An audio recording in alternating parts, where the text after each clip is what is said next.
বন্ধু বান্ধৱীসকল আকৌ এটি নতুন ভিডিঅ'লৈ আপোনালোক সকলোকে স্বাগতম জনাইছো। আজি আমি ভিডিঅ'টিত মটৰৰ কিছুমান কথা ক'বলৈ ওলাইছো। আশা কৰোঁ আপোনালোকে এই ভিডিঅ'টি চাই ভাল পাব আৰু শেষত আমি মটৰৰ এটা ৰেচিপি দেখুৱাবলৈ চেষ্টা কৰিম। গতিকে ভিডিঅ'টি সকলোৱে শেষলৈকে চাব। মটৰত থকা ভিটামিন চি আৰু কলাজেন নামৰ প্ৰটিনে ছাল উজ্জ্বল মিহি তথা ছালত দেখা দিয়া বাৰ্ধক্যজনিত ৰোগবিলাক দূৰ কৰে। মটৰ এবিধ আজাতীয় খাদ্য যাৰ বাবে শৰীৰৰ ওজন হ্ৰাস কৰাত মটৰ সহায়কাৰী হয়। মটৰত কে ভিটামিনো যথেষ্ট পৰিমাণৰ থাকে, লগতে ফছফৰাছো থাকে, যিয়ে আহাৰ গঠন কৰাত সহায় কৰে। নিৰামিষভোজীৰ কাৰণে ই এবিধ উৎকৃষ্ট মানৰ খাদ্য, কাৰণ মটৰত প্ৰটিন পোৱা যায়। কেঞ্চাৰ প্ৰতিৰোধ, বহুমূত্ৰ বা ডায়েবেটিছ ৰোগৰ বাবে মটৰ উৎকৃষ্ট খাদ্য। মটৰত কিছুমান অপকাৰিতাও দেখিবলৈ পোৱা যায়।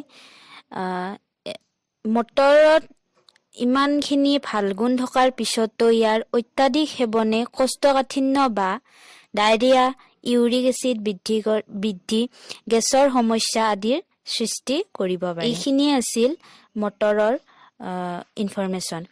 এতিয়া আহক মটৰৰ ৰেচিপিটোলৈ।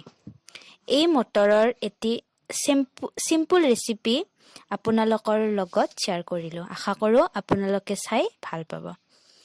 প্ৰথমতে আমি মটৰখিনিৰ পৰা বাকলি গুচাই সিজাই ল'লোঁ। এই মটৰখিনি আমি পিহি ল'লোঁ।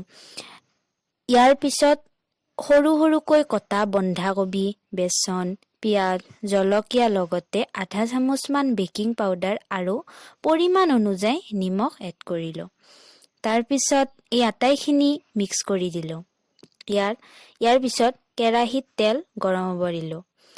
গৰম তেলখিনিত মিক্স কৰা বস্তুখিনি পকৰাৰ চাইজত এটা এটাকৈ ভাজিলোঁ। শেষত আমি আটাই গৰম গৰম পকৰা খালোঁ। গতিকে এইখিনিয়ে আছিল এই মটৰৰ ৰেচিপি।